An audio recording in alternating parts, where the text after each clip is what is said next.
things that we do at the SGI Office for UN Affairs is we work together with other NGOs to promote the importance of peace and disarmament education with governments, regional bodies and the UN. We feel really strongly that with the looming political tensions, the rampant social injustices, economic and environmental instabilities and the threat of terrorism, there has never been a greater need for education in the areas of peace and disarmament. And so when looking at disarmament education, crucially the focus must be education for the purpose of disarmament itself, not education merely about disarmament. Both in formal and non-formal educational settings, we believe that peace and disarmament education can be a standalone subject, but it can also be mainstreamed and incorporated in various subjects and throughout the school curricula. The multiple factors at the local, national and global levels that foster or undermine peace and disarmament efforts, and also encourage attitudes and actions that promote peace and disarmament.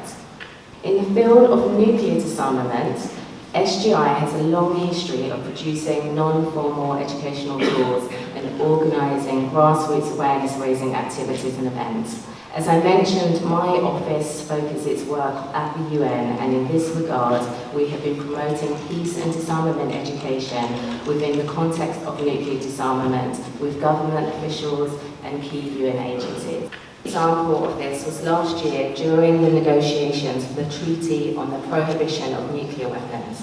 A handful of campaigners worked together to lobby governments for peace and disarmament education to be included in the actual text. Making sure that the treaty is truly universal, that it's known by the people, and that's implemented by governments, we felt that the inclusion of peace and disarmament education would be invaluable.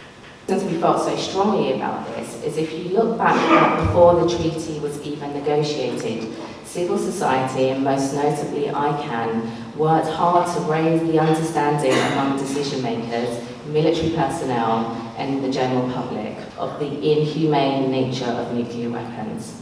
This led to governments of Norway, Mexico, and Austria to host their own intergovernmental conferences with the specific purpose of raising awareness and understanding of the humanitarian consequences of nuclear weapons.